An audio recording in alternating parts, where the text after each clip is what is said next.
पिछले कई दिनों से आ रही डिजिटल अरेस्ट की खबरें और साइबर फ्रॉड से जुड़ी घटनाओं से निपटने के लिए केंद्र सरकार ने बड़ा कदम उठाया है। डिजिटल अरेस्ट और साइबर फ्रॉड से निपटने के लिए केंद्रीय गृह मंत्रालय ने हाई लेवल कमेटी गठित की है। एमएचए इंटरनल सिक्योरिटी के सेक्रेटरी इस कमेटी को मॉनिटर कर रहे हैं। इसके लिए स्पेशल कैंपेन चलाया जाएगा। गृह मंत्रालय के 14C विंग ने सभी राज्यों की पुलिस से इस बाबत संपर्क किया है। सूत्रों के मुताबिक डिजिटल अरेस्ट की घटनाओं पर तत्काल एक्शन लेने के निर्देश दे दिए गए हैं। एक जानकारी के मुताबिक इस साल डिजिटल अरेस्ट की 6000 से ज्यादा शिकायतें दर्ज हुई हैं।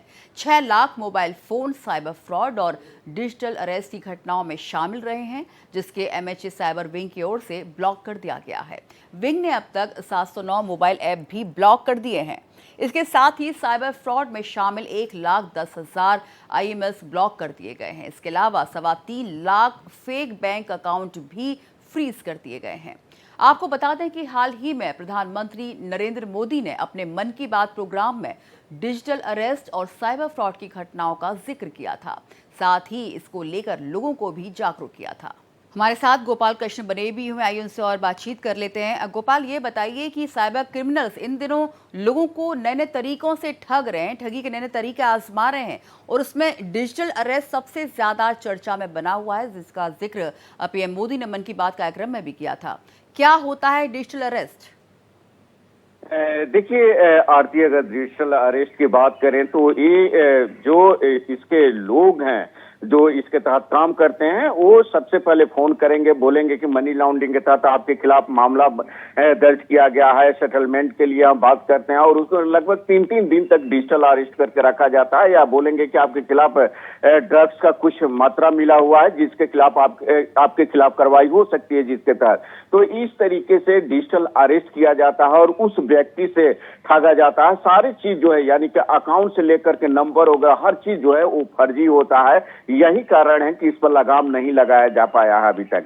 भारत में इस तरीके के जो डिजिटल अरेस्ट जो शब्द है पहली बार देखने को मिल रहा है और इसके तहत जो है 6000 लोगों के खिलाफ अभी तक जो है मुकदमा दर्ज किया गया है और लगभग 6 लाख मोबाइल को ब्लॉक किया गया है। इसमें अगर किसी की गिरफ्तारी होती है तो 7 साल तक की सजा का प्रावधान रखा गया है, जुर्माना भी है और मिनिमम 3 साल का सजा का इसमें प्रावधान रखा गया है। लेकिन कानून के जानकार मानते हैं कि इससे निपटने के लिए जरूरी है कि एक कोर्ट का गठन किया जाए जो साइबर लॉ से संबंधित अदालत हो और उसमें सिर्फ साइबर लॉ से संबंधित मुकदमों का निपटारा किया जा सके, ताकि इस तरीके के जो लोग हैं अगर उनकी गिरफ्तारी होती है तो उनके खिलाफ जो मुकदमा है उस पर जल्द सुनवाई होकर के उसमें फैसला आ जाए और जो लोग हैं उन्हें जो पीड़ित हैं उनको इंसाफ मिल सके। तो यही कारण है कि इसको लेकर के प्रधानमंत्री ने भी चिंता व्यक्त की है और गृह मंत्रालय ने इसको लेकर के हाई लेवल कमेटी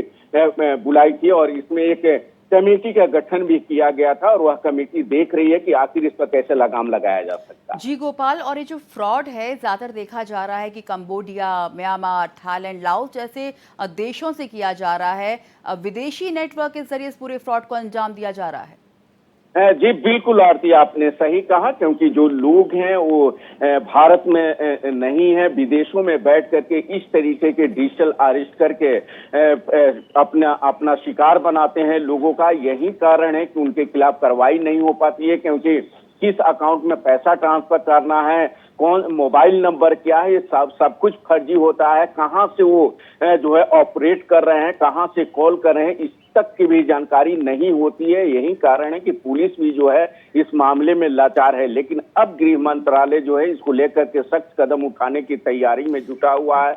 लगातार एक्सपर्ट की बातचीत होती है, मीटिंग होती है, उसमें यह तय किया जाता है कि कैसे इस पर लगाम लगाया जाए, क्योंकि लगातार इस तरीके की घटनाएं देखने को सामने मिली है। बड़े बड़े बिजनेसमैन को ठगा गया है डिजिटल अरेस्टिंग के तहत। अगर हम बात करें, विराग गुप्ता जो सुप्रीम कोर्ट के वकील हैं, साइबर लॉ एक्सपर्ट हैं, वो मानते हैं कि किसी को 3-3 दिन तक डिजिटल अरेस्ट करके रखा गया और उससे पैसा ट्रांसफर करोड़ों रुपया करवाया गया। तो इस तरीके के लगाम तभी लग सकता है जब सरकार कानून में जो प्रावधान है उसमें बदलाव करे और गोपाल, आपने इसको सही कहा, सख्ती से कानून में बदलाव होना चाहिए और कड़े सख्त कदम उठाए जाने चाहिए, क्योंकि इस तरह के डिजिटल अरेस्ट स्कैम में फंसकर लोग अपनी जीवन की जमा पूंजी गंवा रहे हैं। बहुत बहुत शुक्रिया इस पूरी जानकारी के लिए आपका।